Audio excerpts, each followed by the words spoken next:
when people are really stuck with OCD, and we might be experiencing comorbid depression alongside it, which is common given the impact it has on our life, the distressing symptoms. Sometimes we get into a depressed place because we believe in the OCD, or we are doing a lot of self-punishment as a compulsion. Lots of different ways we can get depressed, and it's very common when we feel depressed to feel hopeless and helpless, and like we're really stuck in this place. And at the worst case scenario, people can start to feel suicidal and have suicidal thoughts. Sometimes that is the brain problem solving the pain, and we're not really considering that yet.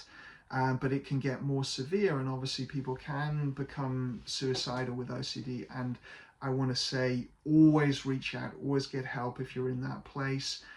People can have suicidal OCD when they're having intrusive thoughts about this and worrying about it. So we want to be getting therapy from an OCD expert to distinguish those things. But if we're feeling genuinely suicidal, reaching out, getting support, social support from people around us. If those people aren't around us, charities, and getting professional help from psychologists, psychiatrists, therapists with experience in this area, moving into intensive outpatient, inpatient if we need to do these things. So reaching out, getting support, there is always hope. But one thing people who are in this place often get stuck in is an idea from Kirk Strozahl in ACT, where he talks about the 3 I's of these sorts of behaviors. So we get stuck in thinking our symptoms are intolerable, interminable, and inescapable.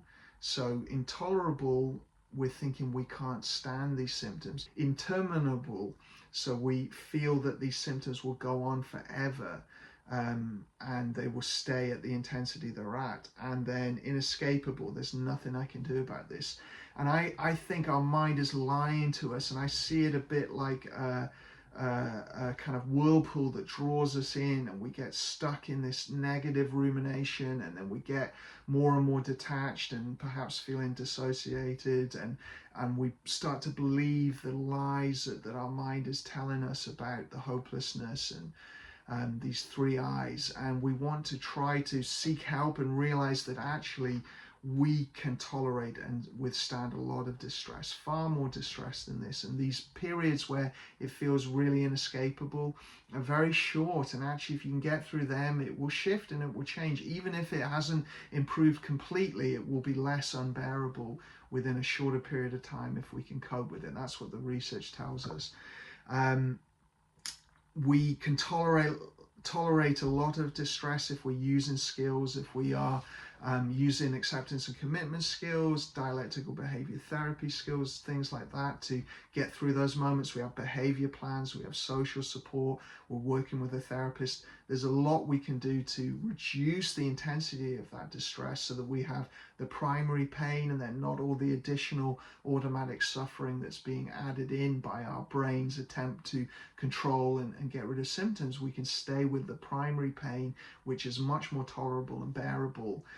It's often all the additional judgment of the primary pain and the struggle and resistance and the emotions about the primary pain that all add together and make this unbearable emotion. So if we peel back those layers with a therapist in training, with supportive behavior and attention, using our attention and retraining our attention if we feel we've lost it, actually you get to a place where you really can bear the pain, and the pain gets easier. You move out of this. I know this from personal experience. There were times I felt it was unbearable, but the better I got with this, it was more bearable, and it went back to transient low mood, which is normal.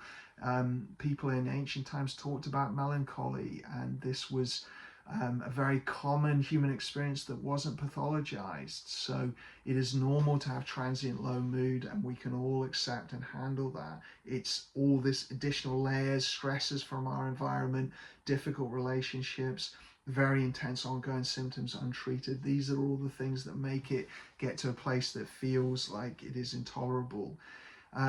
Interminable, so it doesn't go on forever. Even left untreated, the research shows that it will ebb and flow. We'll get easier times, People often move out of depressive episodes just given time. OCD symptoms go through cycles and sometimes start to burn themselves out because intensity's been so high, and we start to reduce the compulsions just because we're sort of burnt out and we've exhausted it, and then it sort of resolves a little bit and then it comes back around. So even left alone, it isn't interminable, but also if we're working on it, it won't be interminable.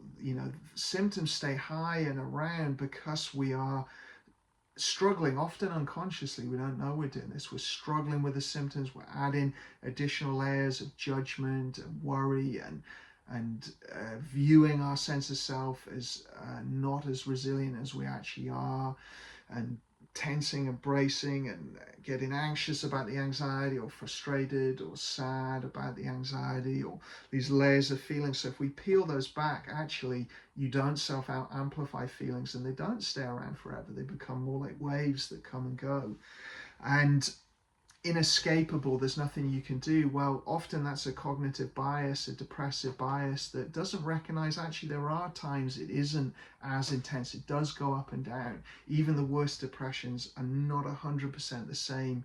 And if your mind's saying they are, that is likely the judgment that's amplifying this. So we need to detach from that and look at the actual micro fluctuations of it that goes up and down. And you find that it will improve if you create the conditions to have better sleep, if you use physical exercise more, if you get a good diet, if you socially connect, if you do supportive behaviors, if you work on recovery skills, it will improve. There are things you can do about it. They may not bring it down a lot yet.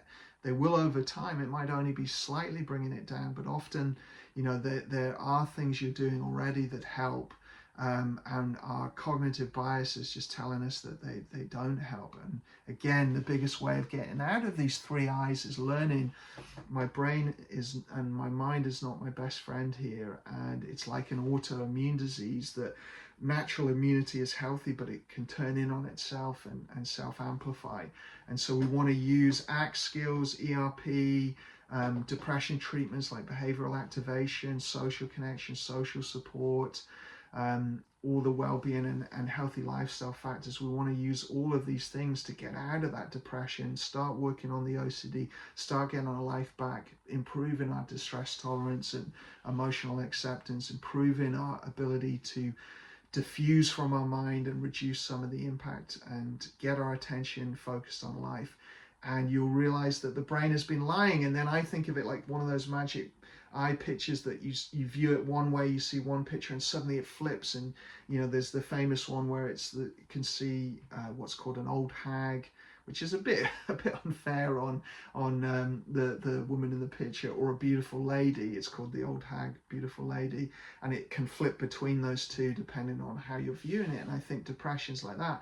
All of a sudden it can flip, and suddenly you just don't even think the same. You can't even understand why everything felt so hopeless, and everything you looked at and engaged with would go from A to Z to the end of the world, as Mark Freeman says in his work on OCD.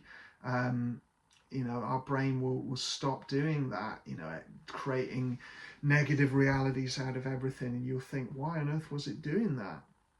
And so we just need to give it time and work on it and practice our skills, and we will get out of that place, and we will get to a much better place. So there is hope. Reach out, get support. Do not believe your mind. Do not trust your mind, and instead trust your values, trust your social sense of who you are, trust your sense of yourself through time without doubts, and not all the OCD about false memories and real events, but the real sense of yourself through time that comes intuitively, and what in ICBT is called the common sense of self. Trust that, trust your values, goals, your motivation, and move forward in your life, and you can do it.